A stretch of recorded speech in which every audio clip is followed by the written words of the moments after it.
live from the Museum of Broadcast Communications. With Chicago's newest news team, this is News Update. Good afternoon from the NBC News Center. I'm Tim Burke. And I'm Tim Burke, too.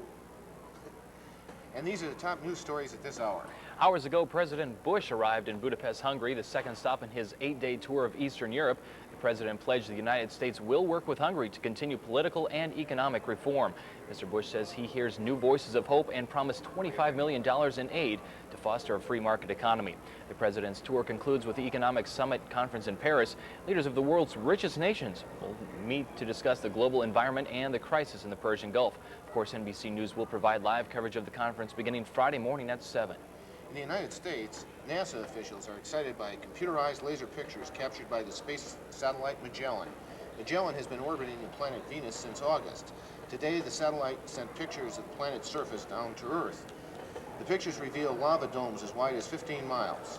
Scientists will use the footage to learn more about the Earth's surface. NASA hopes Magellan's success will open the door for more research of its kind. Well, passengers of a Southern California roller coaster got more than they bargained for when the Whizzer at Fun Mountain amusement park malfunctioned yesterday. Operators were unable to bring the ride to a stop for nearly 15 minutes. Featuring dips of up to 180 feet and speeds of over 70 miles per hour, the Whizzer is one of the nation's largest roller coasters. A ride on the Whizzer usually lasts 4 minutes. A Fun Mountain spokesman said the Whizzer will be closed until the source of the problem is located and repaired. The 36 passengers were taken to a local hospital and treated for stiffness, dizziness, and headaches. All are listed in good condition.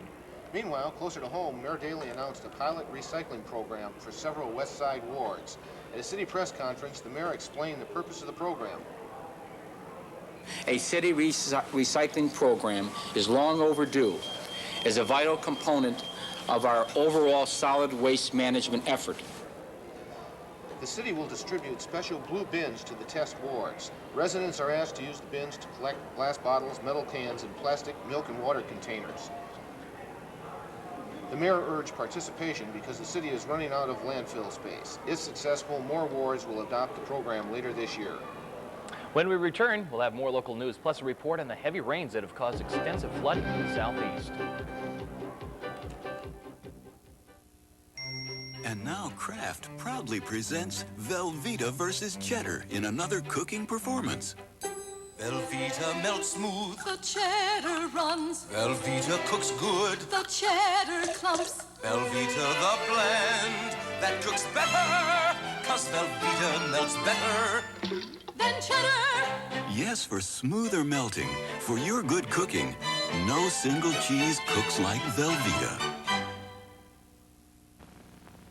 McGruff here. See that guy? He's stealing that bike. Now, see that lady? She's calling the cops. Mimi Marth, part of the Eyes and Ears Patrol in Hartford, Connecticut. There's 126 of them, regular people, working together to help prevent crime. You know, you could do that. Find out how. Write to Box 6600, Rockville, Maryland. You'll be helping to take a bite out of crime.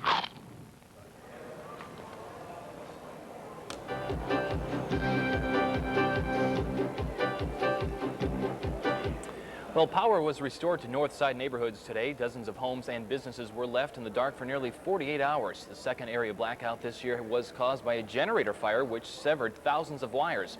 Commonwealth Edison supplied basic food items to residents without power. ComEd officials are still trying to determine the cause of the fire and have ruled out human error. Earlier this week, a company spokesman predicted the repairs could take as much as 5 days. This morning, however, lights went on in the last of the affected homes well ahead of schedule. At least 2 Chicago residents think the city should be doing more to fix its decaying streets. Mr. and Mrs. Jack Crampton took a nosedive last night driving east on Washington Street. The couple claimed there were no barricades or signs identifying the crater. Police say warning signs had been set up, but vandals apparently shoved them into the hole. Luckily, the couple walked away from the accident without injury. Now turning to a continuing national story. For the 5th day in a row, both North and South Carolina have been hit by heavy rains. Flooding has been reported in wide areas of both states, with the hardest hit areas being in the North Carolina towns of Gurnee and Hampton. The National Guard has been called out to assist in the evacuation of people from the stricken homes. The governors of both states have asked for federal assistance, and a special relief fund is now being set by the Red Cross. So far, damage has been estimated at over $400 million in North Carolina. Well, thank you very much. If you look the at southeast gets all the rain, we continue to be dry. Let's find out if we can expect any change in our weather picture from our own master forecaster, Tom Skilling. the winds, you see why we're going to turn cool here in Chicago, because those jet stream winds are blowing in from the north and expected to do that for the foreseeable future. Low pressure around here could mean some rain next week, but look at the clearing up to the north. Okay. This is a big Canadian high pressure, and its frontal system thunderstorms are moving away from Chicago, not expected to come this way. We even saw a big hole open up in the clouds up by Milwaukee today, so tomorrow should be lovely with winds blowing right in off Lake Michigan, and that will keep it kind of cool around this area. Well, that's a check of our weather for now. I'm Tom Skilling, and back to Chicago's newest and best news team. Thanks, Tom. A Chicago area high school student helped put Illinois on the map this week. 14-year-old Martin Honer represented Lane Tech High School in the finals of the National Geographic Bee. Competing against That'd be geography. 9 other students from across the country, Martin finished second. Martin says he's not too upset he didn't win. The prize for second prize is $10,000, proving it pays to know the world.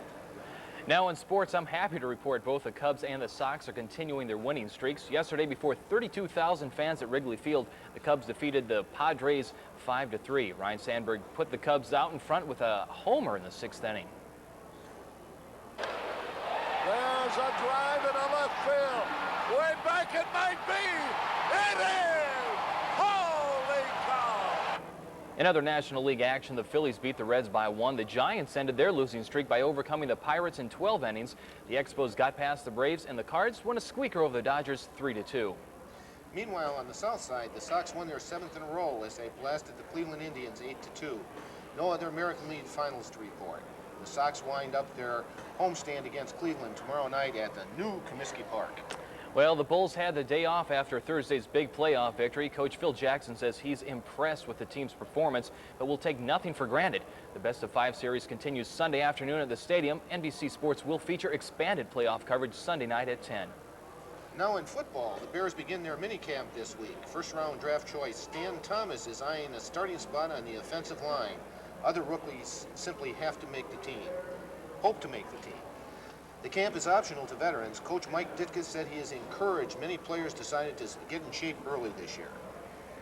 And finally, the domino record has been toppled. College students in Pea Ridge, Kentucky set up a domino course to raise money for new football uniforms spanning over 65 square feet.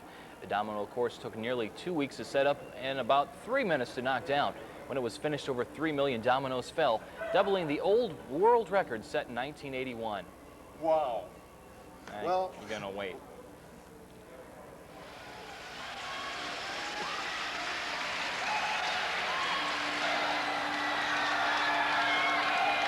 Wow. Well, that's the news at this hour. Stay tuned to NBC for coverage of all the day's events. I'm Tim Burke. And I'm Tim Burke. You've been watching the news update from the NBC News Center.